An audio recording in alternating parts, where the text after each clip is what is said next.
have a 138 as well.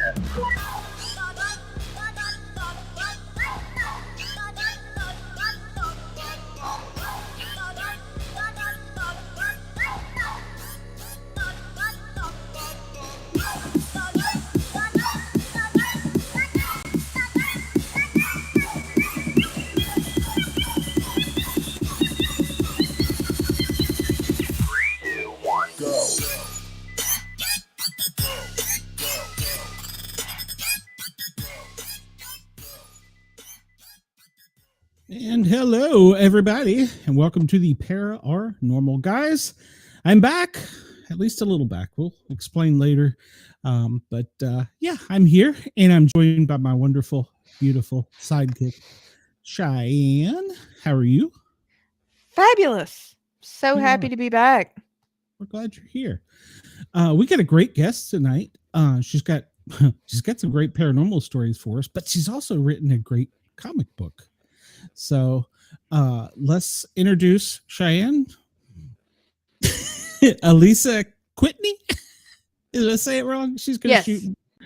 I said it wrong, probably. No, it's right. No, you did. Oh, so I'm horrible with names. So just over. Chris.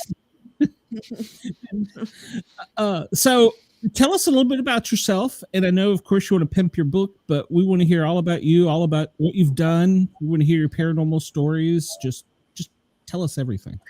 How did we get here today? I have really no idea. Let's see. I've had sort of two career tracks. On one, I was a journalist, and then I went to Columbia's fiction writing program, and I've written novels in lots of different genres. And in another path, I tried to figure out what kind of a job I was going to get after graduate school. And I thought, well, I love comic books. Maybe I can get a job in comics. And I sent out letters to both DC and Marvel. Were in New York City at that time. And Marvel, in its infinite wisdom, did not respond to me, but DC did.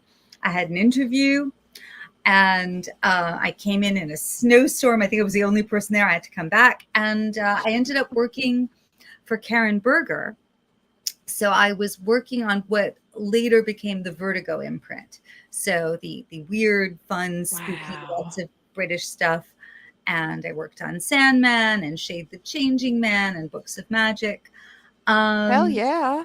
So that is, and I continue to write both novels and comics.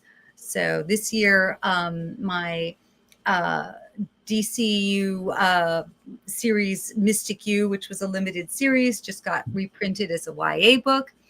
And I've just come out with Howl, which is an absolute book of my heart with Mauricet, the artist. This is for people who don't have a lot of attention span. My quick one-liner is, it's Mrs. Maisel meets Invasion of the Body Snatchers. Okay. It says most current mainstream media journalists are also fiction writers. See what you did there, buddy. A good gesagt, as my grandmother would have said. Well put. I was going to ask you how to pronounce that. I read that in the book, and I'm like, what? How do you pronounce that? You know, there's a lot of Yiddish in the book. I actually, for a future project, I started to get, I fall down these research, I think I've lost my ring. Rabbit holes. Yes, I fall down these rabbit holes. And so I was going to take Yiddish so that I could read Jewish supernatural tales in the original. But cool. That's like me with my 1 week of taking Klingon and Duolingo, because I thought that would be cool to have on a resume. Oh, I love that. Can you say something in Klingon? No, nope. 1 week. I said 1 week. Oh, yeah. Well, I was like, yeah, I'm a nerd, but not that much of a nerd. I always felt that it would have meant more in Vulcan, because I was one of those original Star Trek people. I Yeah. loved Leonard Nimoy's Mr. Spock. Yeah, my mom did as well. I think she would have been more approving of that. Was she paying for this? She might not have been approving of either. Well, for the lone fact of it being Star Trek, she would have been, like that would have gotten me to 50%. Then from there on would have been the rest of it. Okay. So I should say, when it comes to mothers, that Howl is very much a love letter to my mother. And my mom ended up dying in November, which is, she agreed she would haunt me before she died. So we had an agreement. In Jewish folklore, there's a thing called a dybbuk, where the spirit. Oh, yes. You. And I said, if you've got to go, then please, stick to me. And anyway, but I had already been writing. I'd had the idea for a while of writing this series, which is partially the story of my mother and father when they lived together as beatniks in the science fiction community in 1950s Greenwich Village. And partially it's kind of a science fictionalized version of their story, because there's also a fungal alien who comes in as a therapist and starts converting people to fungalism. That sounds a little bit just like hippies at the time. Well, if we gave it more of a name. Yeah, I think beatniks were sort of proto hippies. There was a kind of but I like that term, fungalism.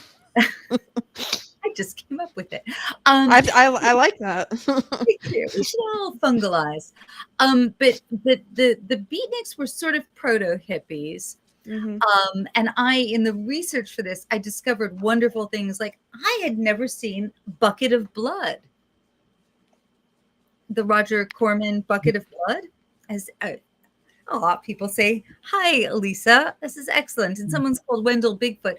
Mauricet and I, we've collaborated a lot, and we did a bunch of cryptid stories for AHOY as well. And one has an amorous yeti in it. So Wendell's the Bigfoot lover. Yeah, he's the Bigfoot. There's a lot to love. Well, there yes, is indeed. I enjoyed the artwork. I enjoyed the story in this. I wasn't kind of expecting the ending, but I guess that's the sign of a good writer. So you say you've worked with this artist before, but this was a special project. So how did you connect with that? Because it's personal. Yeah. So Mauricet and I connected about 10 years ago. Originally, we were matched by DC to work on the first version of Mystic U, which was Zatanna and a bunch of the other magical creatures. So that original incarnation didn't happen. But Alan and I really wanted to work together, and we started to talk, and we both are great believers in collaboration. So even though the story was very personal to me, and Alan's ended up drawing a lot of stuff that I don't think he expected to be drawing.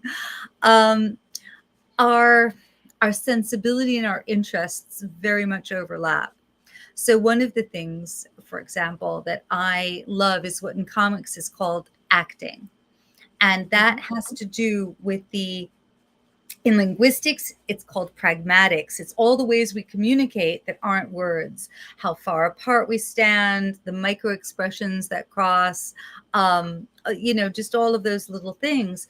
And for an artist to be able to convey those nuances both makes it really dramatically satisfying, I think, to a reader, but also allows you to achieve funny. Well, and it's a hell of a skill too, because there's a lot of people that can draw comics, but conveying so much expression, it takes a lot of talent. Yeah, and it takes that being your interest. I had an artist look at one of my scripts and say, like, nice, someone else. That's there. I want fisticuffs, flying fisticuffs. So the other thing, though, that Alan is really good at is I like to challenge him.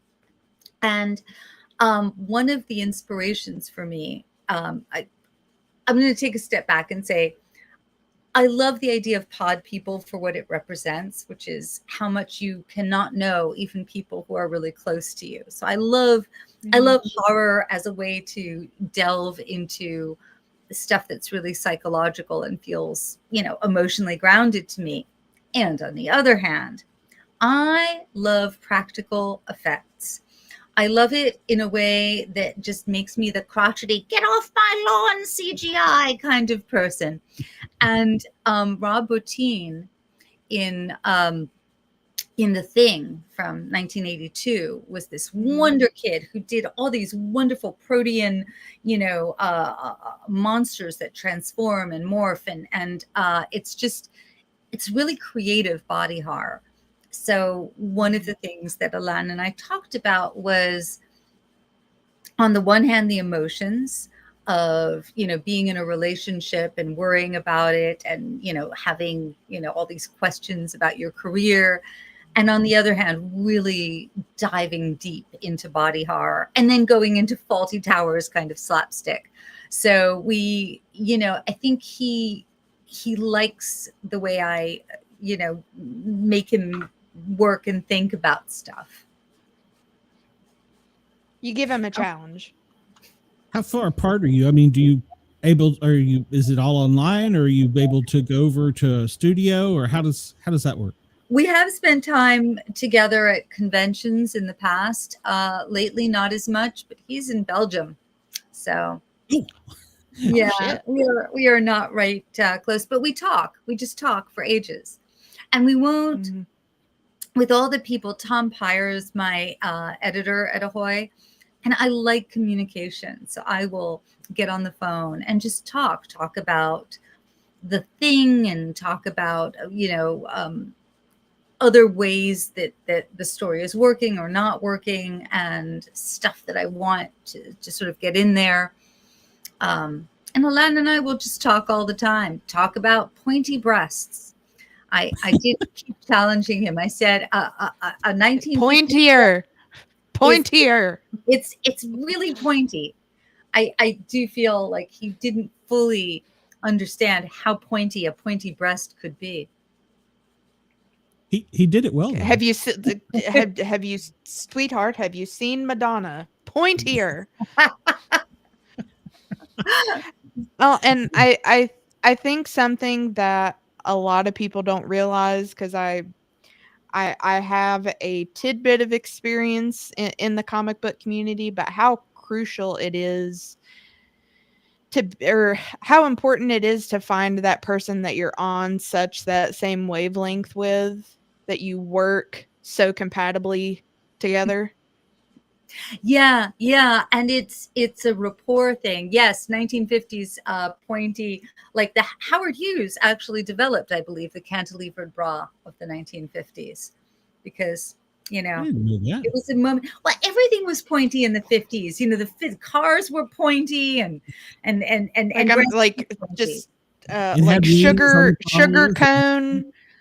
sugar cone ice cream cones in the shirt pointy. Yeah, they were. My mother said that wearing those bras always made you feel nervous about having someone see you naked, because it felt like such false advertising for what you were going to see when the bra came off. Like what those do not look anything like they looked before. Those are much more round. It's not what I signed up for. Yeah, it reminds one of that. I'm trying to remember which famous artist or who was it who was endlessly freaked out when he actually saw his wife naked and discovered that women, unlike the statues of women, were not hairless. Who was that who was so repulsed by that? A dumbass. That's who it was. He had vapors. He was probably one of those romantic poets, I think. Anyway, if someone remembers who that was, Chris, look it up. Yeah, Chris would be the one to know. Obviously, this was well before the internet, so. And I would have been a very bad boy if I'd had the internet growing up. Cheyenne, I saw that look. Yeah, so I was gonna. I didn't know how to get around to asking about that because it was very well drawn, and I was like, okay, this isn't your normal comic, which I loved, but conveying you just liked the boobs. Oh yeah, of course. Who didn't like boobs? Well, there were these funny moments because there are two love scenes. So the basic setup of the plot is that Bert Sheckley, who's very much modeled after my father, Robert Sheckley, was a science fiction writer of the 1950s. I'm just going to digress and say my father did write for some TV and movies. And one of his stories became a novel, became the movie The 10th Victim, which has that very classic scene with Ursula Andress in a, metal brassiere that turns out to be a gun. And I think that is the original bra gun that was so spoofed in the Mike Myers Austin Powers movies. So it all comes back to breasts. But anyway, so in this comic, Bert and Ziva are young and living together in Greenwich Village and part of the science fiction community. The group is called Scylla there. In real life, the group was called Hydra. But because of the Marvel situation, I didn't want to call it Hydra. They weren't Nazis, were they? They were not. So they fall under the influence of a therapist who's modeled after the real life celebrity therapist Mildred Newman, who saw my parents and just about every creative person and actor and director, from the late 50s through the 70s and 80s even. And in this, she's a fungal queen. So there's definitely a nod to a lot of B movies and the novels that inspired them. But it's also about that time and how, for a lot of science fiction writers, they could imagine aliens as being, sort of sentient and relatable, but they had trouble imagining human women that way.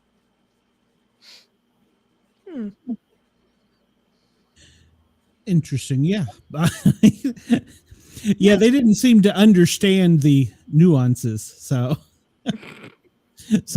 and you got real technical with some of the words there when, for lack of better words, it was tickling her. They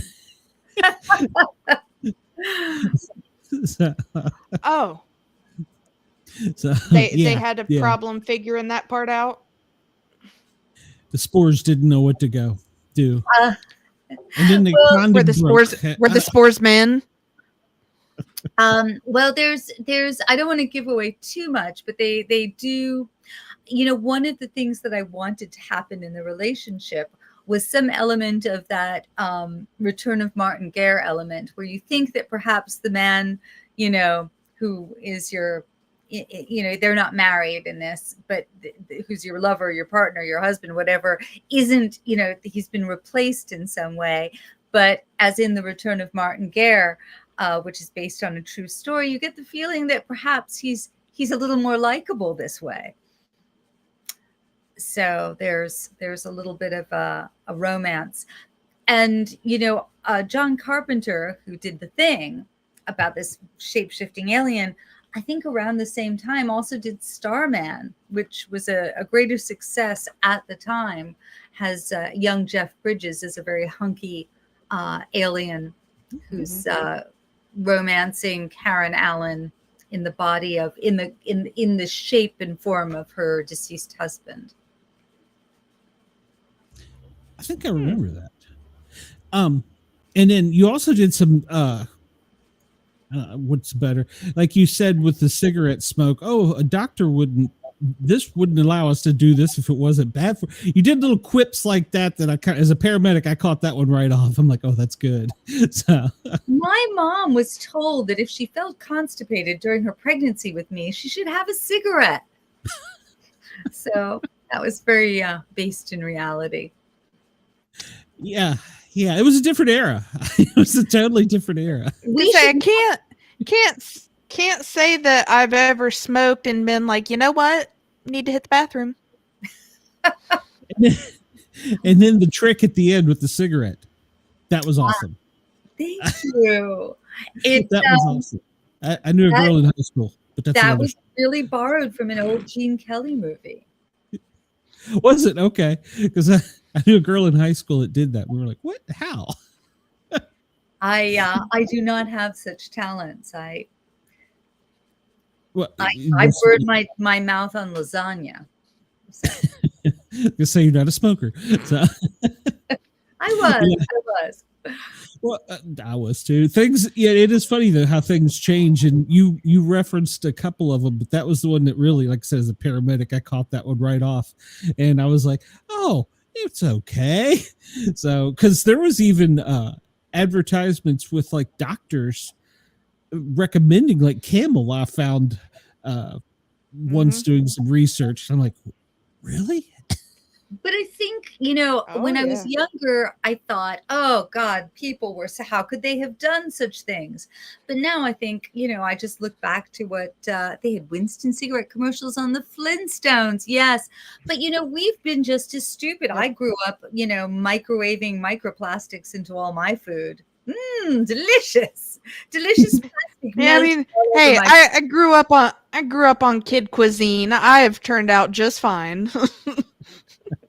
That's what's turning us into the spores, all those little tiny pieces of plastic. We're going to transform when they flip the switch. So when Elon flips the switch or something. I think it might be better that way. Might be. Some days I look around and go to be with my people. Take me. Well, one day we'll get the right UFO guest and they'll be able to hook us up.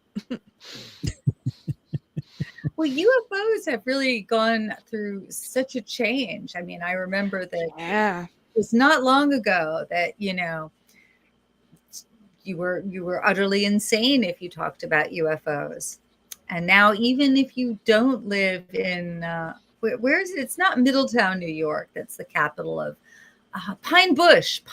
Even if you don't live in Pine Bush, you can talk about UFOs. It seems like any more you sound more crazy if you don't. Or it's like somebody says they don't believe in UFOs. I don't trust that person.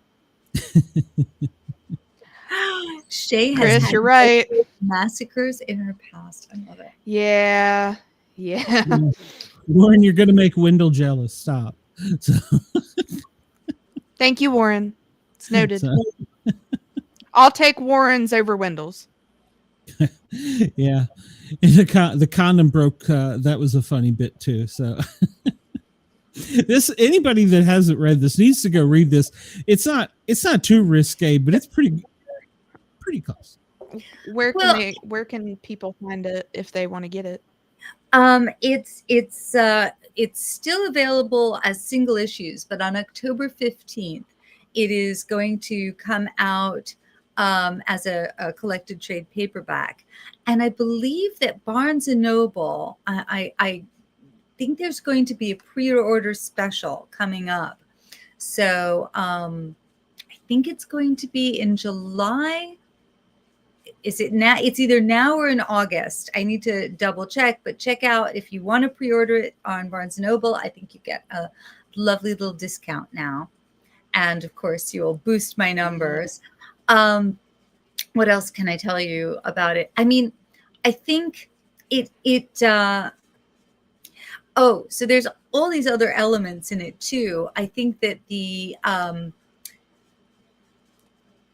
I love the soap opera element of things as well. And so, there's the character that's the therapist who's taken over by the fungal aliens. We get to hear some of her backstory, and you get to see all of these artists transformed, artists and writers and jazz musicians. So it's, I hope there would be lots of different elements mixing in the brew. But my first great love were the horror comics, of Creepy and Eerie and House of Mystery and House of Secrets. So this is, I guess, more for adults, but it's got a lot of that, the fun of the macabre, I guess. And you left the door open for future editions with, I won't say it, but smaller aliens. So. Yes. Well, I dream about doing the next installment, because I think that it would be so fun to go into the 60s and maybe the early 70s in New York City with some alien influence. And I would also love to, cross over into the world of Guilt, which was the trade paperback and series I did previously. That one is based on a special building in New York City where certain apartments have the perk of allowing the owner to time travel. And it's based on a building built by Theosophists, the Level Club, which was built supposedly according to the footprint and has elements of King Solomon's Temple on the Upper West Side. One of the lesser known supernatural buildings of the Upper West Side. I didn't even know that. So yeah, interesting. Yeah, I could see where you could do that. You could take it all the way up to today. I think that would be kind of cool. God knows we have enough characters in the real life here to add some to it. So. Well, and seeing them like learn and adapt over time as well. Well, I mean, I'm fascinated in the ways that New York City stays the same and the ways that it has changed. I mean, there was a period of time where every bank turned into a drugstore, and now the day of the drugstores is gone. And I don't quite know what's coming next. There seems to be... The drugstores have then turned into the vape stores. The vape stores, it's true. But for a long time, there were love drugstores all over New York City. And now they are gone. Like the woolly mammoth. I used to work up north. You can either get a vape shop or a Spirit Halloween. Good Lord, Warren. Well, I used to work up north, and one of the things in New York was Photomat. I was a district manager for Photomat in my other life, and so I would go Baltimore, Philly, and New York, and DC, and so yeah. Now those little booths are gone, and the 1 hour. I don't even know if there's a 1 hour photo left, so they're all gone. There is one phone booth left on the Upper West Side. Is functional? Yes. I think it's, I think it's they put it in. I guess they realized that not everyone has a cell phone, and if there's only one, then that one is like 10,000% a TARDIS. But who carries quarters? Yeah, people that have to go to the laundromat. If it's New York City, then yeah, okay. Not every apartment building has. I have got a change purse full of quarters, thank you, sir. I mean, there's some in my dash, but I don't carry them. So it was funny the first time I went back through. My son moved to Vermont. I went back through, and I was like, "Oh crap! I forgot money for tolls." This post COVID, and I didn't realize that now they just snap your license plate and email or send you a letter. I was freaking out before I got to that first toll booth, going, "I don't have any quarters. I don't have any quarters." I remember being scared about slowing down, just like you have to remember to slow down in time and hit that. I don't know why. I was not a natural driver because I grew up in the city. So all car stuff seemed highly unnatural to me. Yeah, not everybody in the city owns cars. You don't really need one. I mean, honestly. So, well, Taxi, subway. yeah, or Uber, Lyft now. So, but well, the toll booths were scary because you had to, like you said, slow down, and they would yell at you if you took off before the light turned to red. Even if your quarter went into the little hole, they would just, no, don't go yet. I'm sorry. So yeah, there were some scary people. I agree. And my aim is genuinely bad, so I was also that person who had to get out and throw the quarter. Yeah, they would really yell at you then. So the people behind you, New York City. One of my favorite stories, the first time I went to a photomat in DC area, New York, and I'm looking, this is back, I'm using a map. And I'm looking, so I see this friendly police officer directing traffic, and I thought, well, I'll stop and ask him. And I'm like, hey, I'm trying to get here. And he goes, what are you, a effing idiot? It's up there. You got to go over the bypass. I'm like, what? He's like, get out of here. I'm like, okay. So, yeah, it's a whole different world up there. I was like, please don't make me drive up here often. And that was the 80s. Good Lord. So, and they would drown right now. I don't know what she's talking about. Oh, never mind. I'm just catching up on some of the comments, and it's they're having their own little conversation over there. Yeah. So, what else have you got going on and in the works? Because you sound like you're a very busy person. Oh, well, I mean, first of all, I've been collecting wonderful stories for Howl's trade paperback. I've got, all kinds of cool background information. My dad, some of my dad's letters to my mom, some of my dad's letters include, pitching stuff to Hollywood back in the, I think it's early 60s, and, hanging around with Harlan Ellison and trying to decide, because Harlan wanted to write to music and my father liked silence. And I think they compromised on Mancini soundtracks. So there's that. I'm also working on a novelization or a novel version of Howl, and also probably on a book about Jewish supernatural tales. Dybbuk, and a lot of people don't know this, but The Corpse Bride is based on an actual medieval Jewish legend. And really, after the movie came out, I remember thinking, I bet that this was a folktale of some kind. And I started to dig around, and I found, which I haven't been able to find since, the manuscript in Hebrew. And I started to read it, and it's very medieval. It ends with a big court case where the corpse bride comes in and says, no, I'm married to him. And they said, but you're dead. And so it's not as action filled. Anyway, so I'm working on that a bit, and that will probably end up being a graphic novel with Mauricet. And then, we've got some other things going. Probably that'll be really interesting. Yeah. What else? I've got a strange. I think I'm not. This is still. I'm not saying it's a cross between the Breakfast Club reunion and the Legion of Superheroes, but it kind of is. And so those are the main things that I'm okay right now. Sounds interesting. Well, what other Jewish supernatural things are there? That I've never really dug into this. Oh my gosh, there are a lot. There's I mean, besides the classic ones, there's a lot of people turning into donkeys.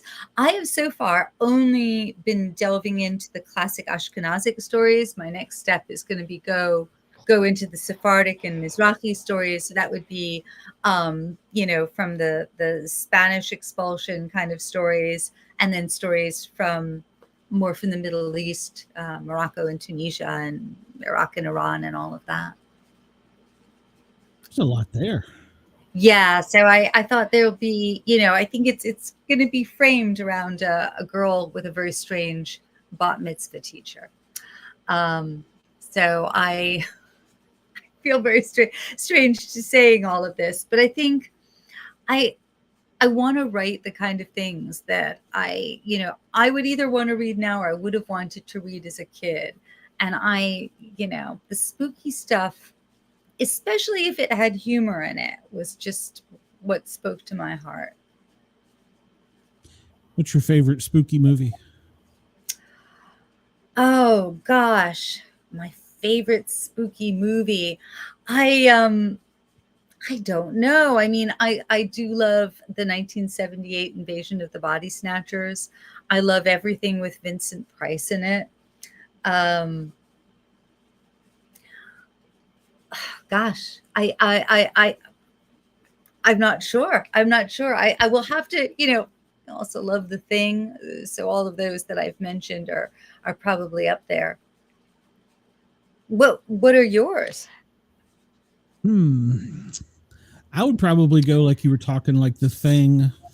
That would be one of them, the original.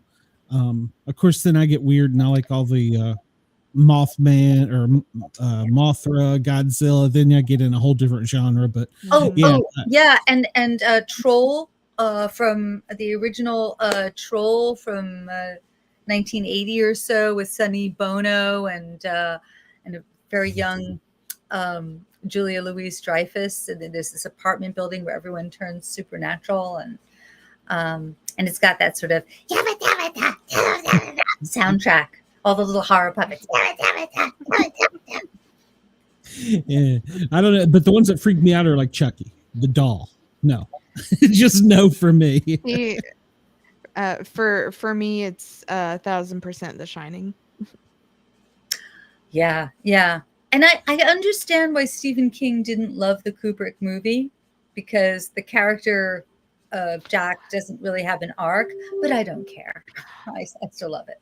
Well, it's funny because I was actually just recently explaining it to my brother of, I mean, I love that version, but when you like read the book, or especially I feel like when you listen to the audiobook, like the Jack Torrance that you get in the movie versus the Jack Torrance that you get whenever you start reading that book are two completely different people.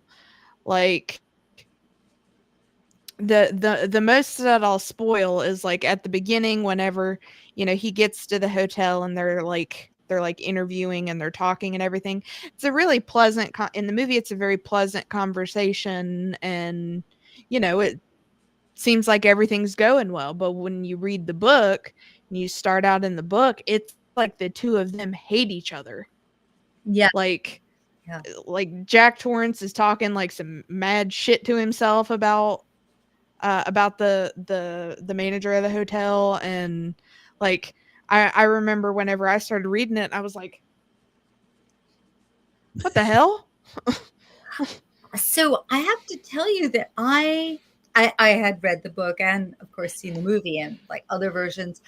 It so upset me that the wife gets no supernatural help, so her husband's supercharged with supernatural power. So I actually wrote a book that was meant to redress that. And it was The Better to Hold You.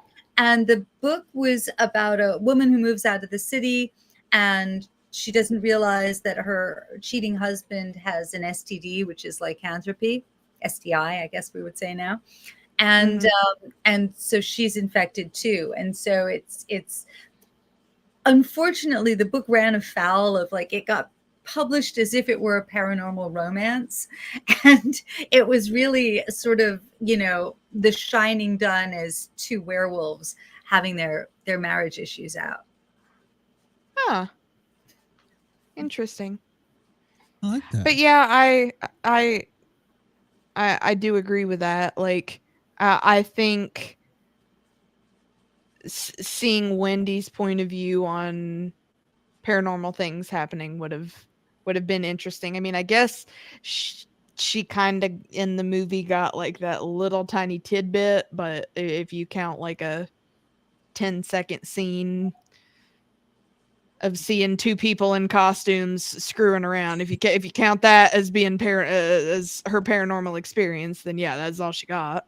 But also, I mean, if the movie is exquisite foie gras, then poor Shelley was the goose.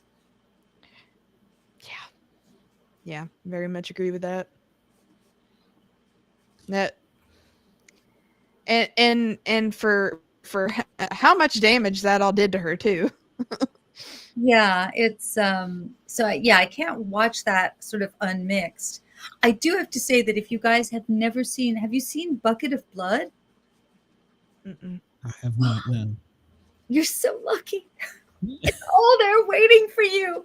Beatniks, bad art. It's the whole like Little Shop of Horrors gang. I think it's the year before Little Shop of Horrors, the original, obviously not the 80s musical. Oh, okay. See, I'm the number 4 on my favorite list of movies, or no, it would be number 2 is full on musical Little Shop of Horrors.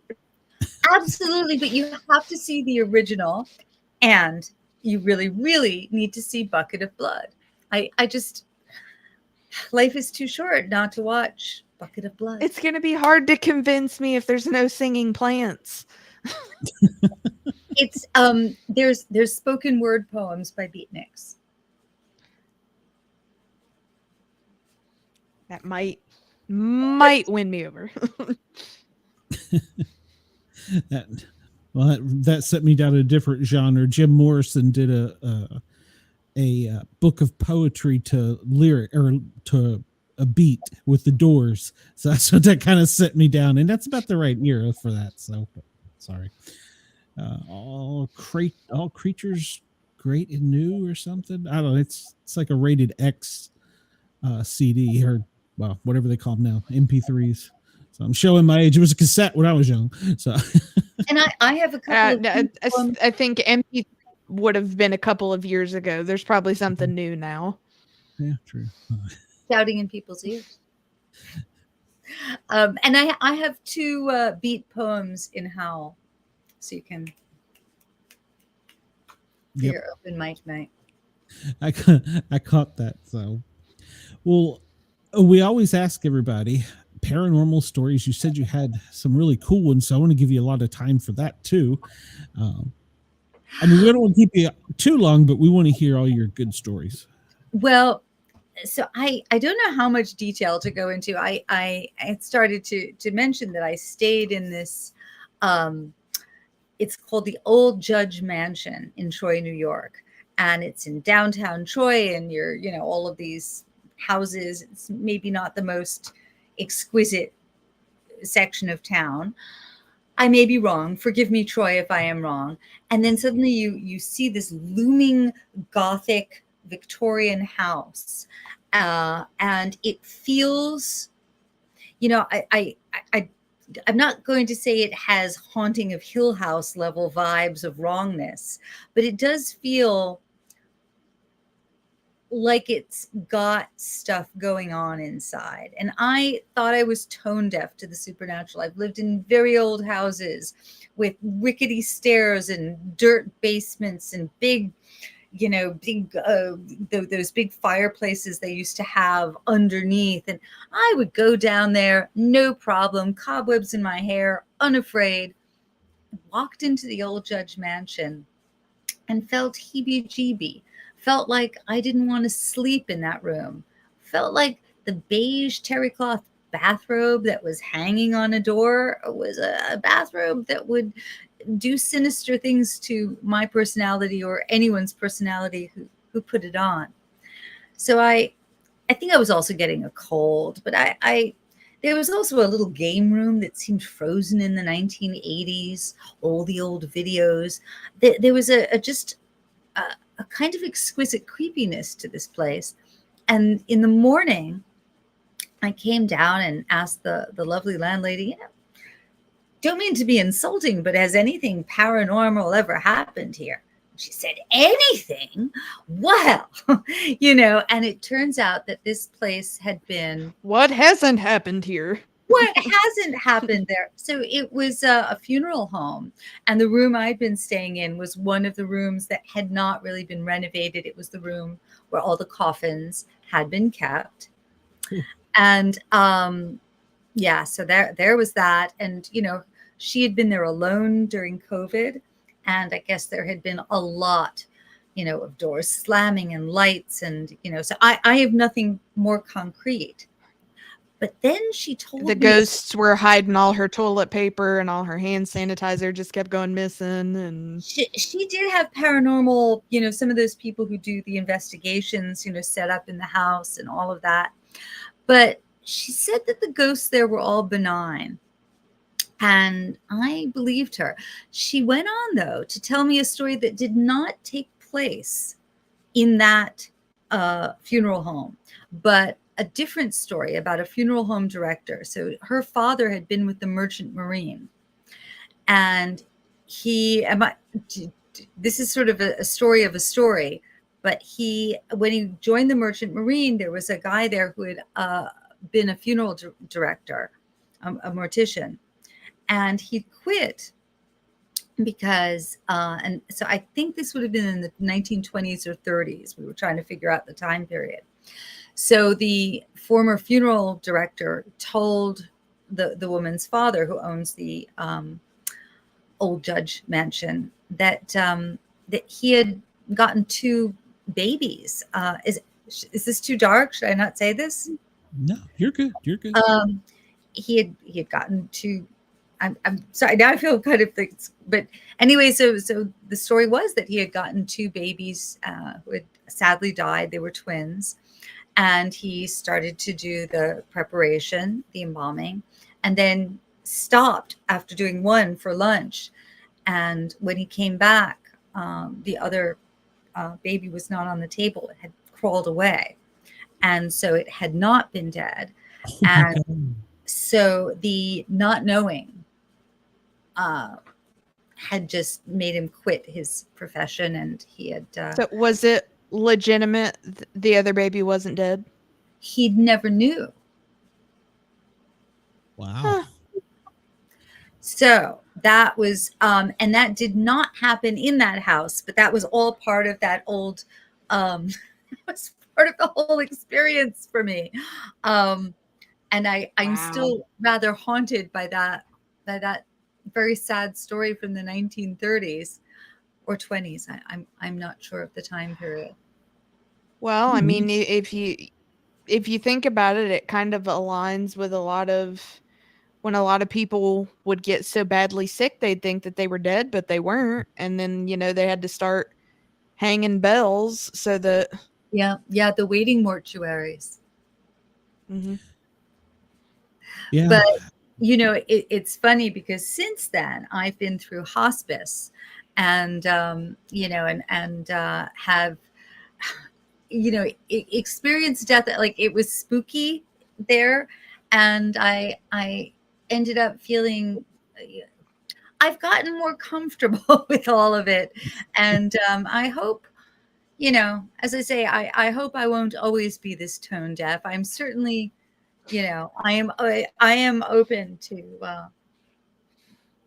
you know, Maybe it's just that certain ones speak to you more than others. yeah, I like that. You've got to be on.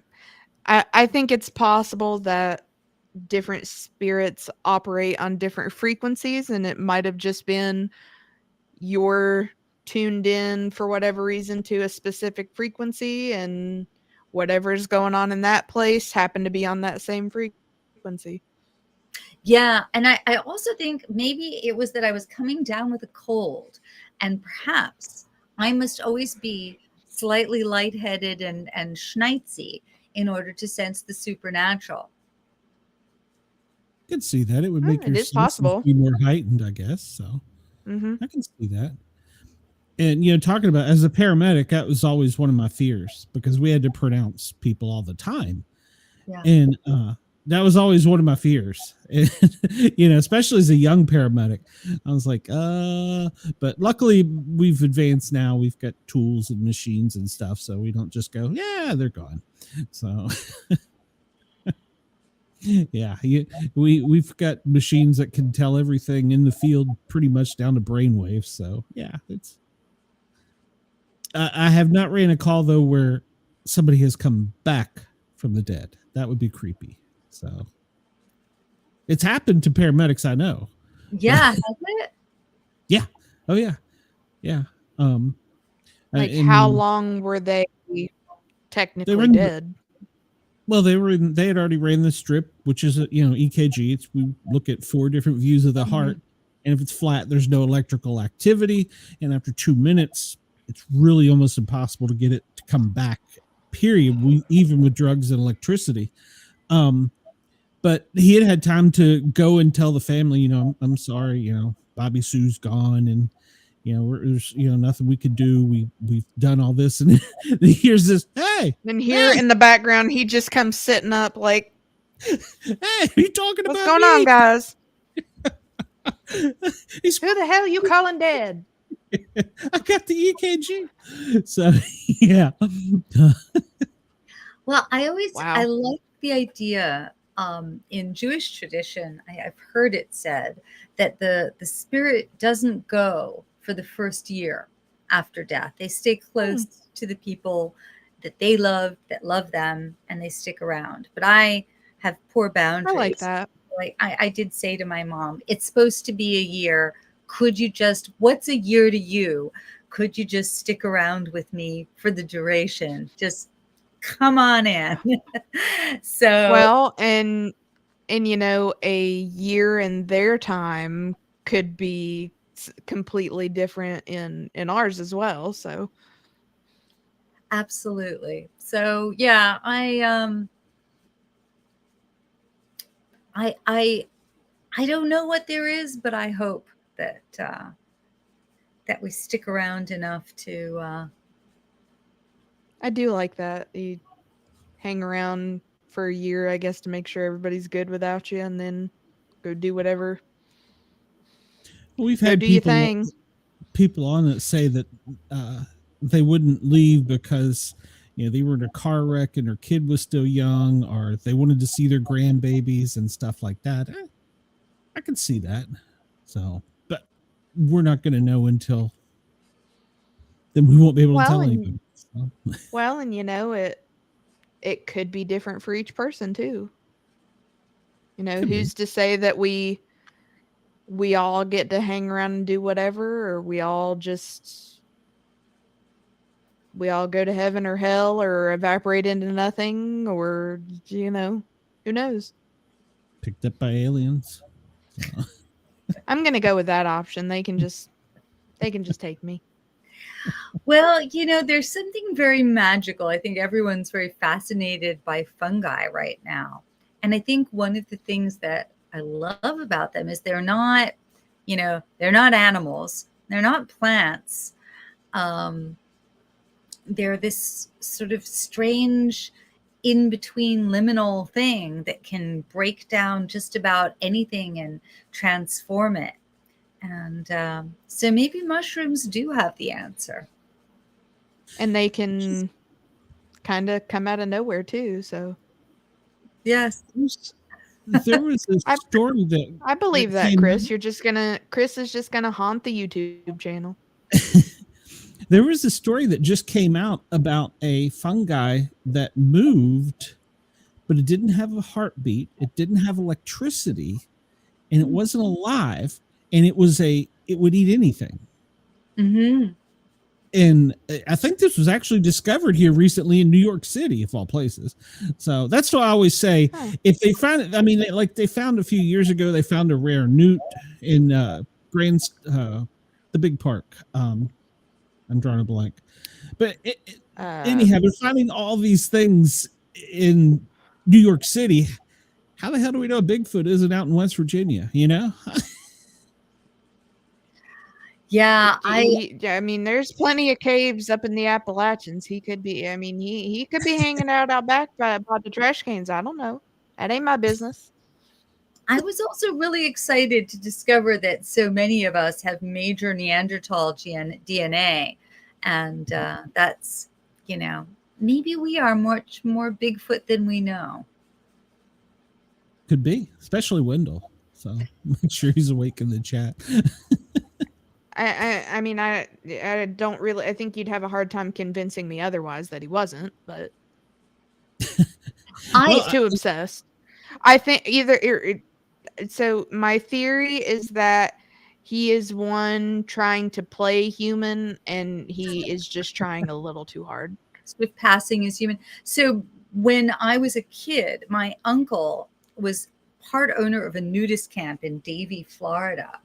And I remember that one night I was in a trailer there with another friend, and we were watching the 10 Commandments, and there was a news interruption, and it said that I guess you're watching the 10 Commandments at the nudist camp. Yes, I was. I love it. I love it. So the newscast comes on, and as I recall, it said something like, Bigfoot type creature spotted in Davie, Florida, reported 11, and there's some grainy picture. And then suddenly there's like footsteps and like a heavy sound at the door, and we both scream. And it was my uncle. It was not Bigfoot at all. So I'm sorry, that all sounds far more sinister now, but it was all I had a perfectly nice nudist camp experience. There's always that one crazy uncle. So he had originally, we've all got one.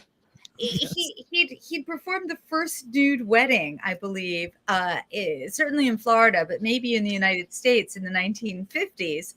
And from that experience, he became a nudist. All right. So, I mean, hey, if you're passionate about something,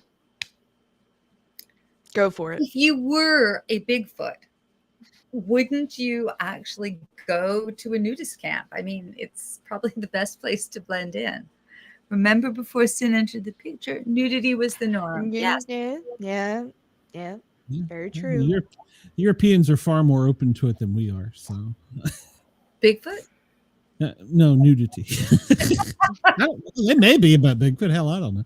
Nobody's even allowed to have chest hair anymore. I mean, just bring back, Ew. the hairy guy. Who wants a bald-chested man? Ew. Yeah, back hair, arm hair, just the full kind of more hair, the better. Yeah. Yep. Yeah, I can't do wax. We like them hairy. I'm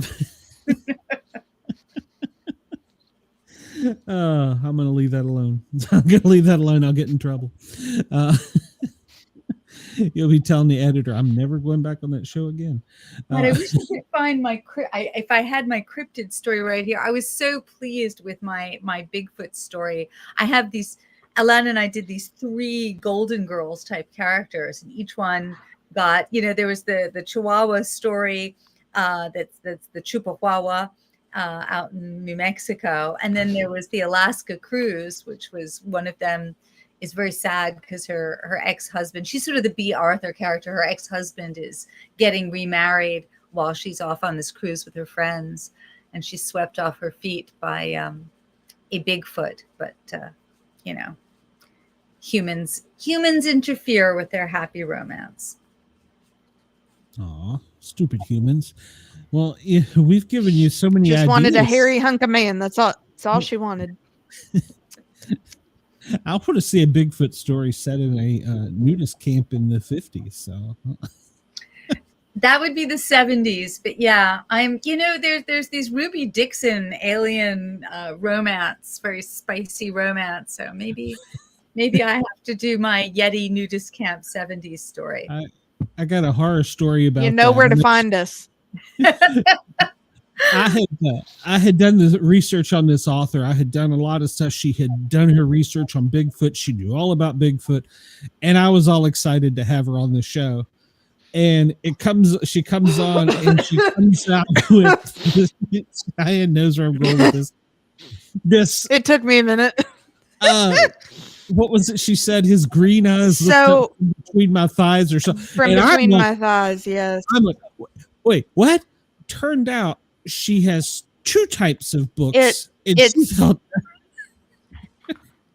She thought she was here talking about her cryptid smut. Which oh my God! I'm still. Who is this writer? Was it Ruby Dixon? It was Honey. It was not. It was Honey Cummings. Honey Cummings. Yes, and she's great. She's one of my best friends on Facebook. I'm still waiting for my copy of the books. I may have to look that up. Yes. About ready for some. She was a great guest, but thank God Cheyenne was here because I was like dumbstruck. Because here I'm he doesn't know what's going on, and as she starts explaining, I was like, yes, I am on board. I'm like, wait, what? So, it was a great episode. Her explaining because like she's got kind of like her smut persona, and then her normal persona. And then somebody, when she's there promoting like her smut persona, will recognize her and be like, "Hey, you're," and she's like, "No, we don't talk about it." Life was so much easier if I had split myself between, but yeah, no, I years ago I had a librarian said I would get your novels. Except I don't believe in novels with gratuitous sex. And I said, oh, there's no gratuitous sex in my books. Every scene is absolutely earned. She said, well, in that case. That's how we like it. Oh, that's great. Well, hey, we don't want to keep you all night. We probably already kept you longer than we should. But before you get out of here, I want to make sure you tell everybody where they can find you. And where they can get stuff. Yeah, so I'm K Witty at Instagram. I'm Alisa Kwitney. I've got my website, www.alisakwitney.com. I'm on Facebook. I'm still on X, God help me, and Blue Sky. And as for Howl, you can pre-order through Barnes & Noble or, Amazon or bookstores. It'd be Howl by Alisa Kwitney, obviously not Ginsberg, which is, another wonderful experience. So that's most of what I have to say. And also check out the old Judge Mansion in Troy, New York. Hope I did not turn anyone away from staying there. Which is about 12 minutes from Albany. You're going to stay there now when you go back home, aren't you? Don't put on the bathrobe. When you said that, you say that, but it's my intrusive thoughts are like, no, put it on more now. You put it on your boyfriend. Here, wear this. So there you go. No, but then he'd get to experience it, and I wouldn't have a story to tell from it. You might. Well, one of our viewers is already wanting you to come back. So so they're saying with the Breakfast Club. So they never did the Breakfast Club reunion. And they were at one point going to meet back with them in their 40s, 30s, 40s, or 50s. And I love the idea of writing something that sort of mixed that with the weird Legion of Superhero and all their strange, powers. I mean, with the serial numbers filed off. And there would be a wedding. Yeah. So that's my idea. And I will absolutely, hopefully get to write that. And and I would love to. I'll love to hear about your book on the different Jewish folklore as well. Yes. Thank you. Well, I will be writing away, and I would love to come back. And that was really nice talking with all of you. Yeah, we've had a great time. It's nice talking to you as well. Yeah, let's see. I gotta I don't know where I got a comment somewhere, but it popped up here talking about spooky spores. It was the Thin Line Rock Station. I saw it, but it's gone. I don't know where it was. But yeah, definitely come back because I want to follow up with you and find out all these good stories. Only if you watch Bucket of Dybbuk, Blood. I can We do will. that. I can do that. I'll make sure of it. Yeah, she'll Dybbuk boxes scared the shit out of me, so I need to know more. Absolutely. Well, I'll do my research and I'll come back. There you go. All right. Well, thank you for coming on, and hopefully we'll see you soon. I don't know how long it takes you to write this, but hopefully see you soon. Hop to. All right. Good night, guys, and thank you so much for having Thank me. you. Yes, ma'am. Thank you. We appreciate it. Have a great evening. To you too. All right. Bye. That was great. Mm-hmm. You know, I'm always fascinated by the older stuff. You know, the classics. I I'm like not- how much of the older stuff she like Mhm. crammed in there. Yeah, and she's so young, so I don't know how she got it all in there, but yeah. So, I mean, she got the in it. Well, when you read it, she's got there's the cars, there's the people, there's the pointiness, and the artist he was spot on with it. So everybody, please make sure to go buy it because I think you'll really enjoy it. Well, and she said if you wait until October, I believe she said, and order it through Barnes and Noble, you can get the trade paperback of all 5 for a discount. So Yeah, or maybe you can go to her site and get her to autograph it and send it to you. So, yeah, that'd be cool. there you go. Yeah, I'm always a fan of that stuff. So, Well, now it's convincing me that I might have to tag along to Logan's trip to Syracuse since they're driving. So then we'd have to go through Albany, which would go right through Troy. Okay, I need you guys to make a stop for me. it'll be a nice little layover. So give Logan the robe. I've got to at least put it on first and walk around for a little bit and just like absorb the juju from it first. She made it sound too spooky. Then he can have it. You know, it's the funniest thing because like stuff like that, like when it comes to movies and stuff, I'm the biggest wimp. Stuff scares me so easily. But like you throw me into a physical situation like that, like when we went up to Weston to the asylum, Mhm. you put me in the situation and I'm going to be at the front of the group like, give me the ghosts.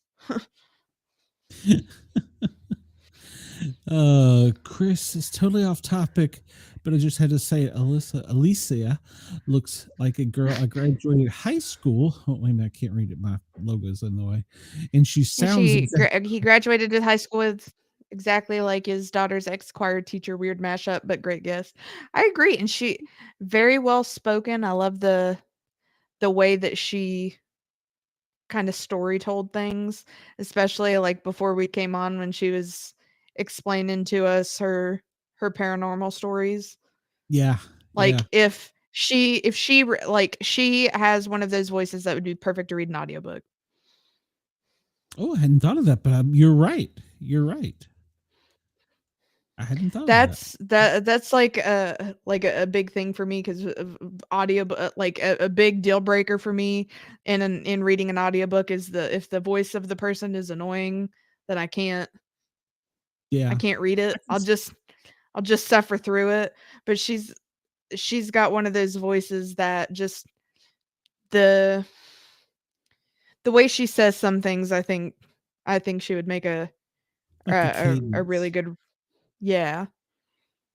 So, all right. Well, I want to make sure because we are broadcasting live on, Lord have mercy, Right Talk Radio, Yerg's Radio, Rainbow Radio, forward radio. I'm not sure. Jurgs has got a bunch of new channels. Even we're on the sports talk right now, so we're kind of doing a little test.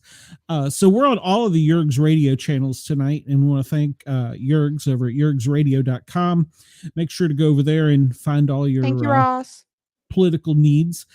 He's also allowed us, we're going to be back here in just like a few minutes with another show. It's totally off topic. It's a different one, but we figured why not? We'll just Didn't have enough of us right now. Will you get more? Right. So everybody hang around for a few minutes. Everybody on Jurgs Radio, I will just put you on pause and then we'll be right back with you guys.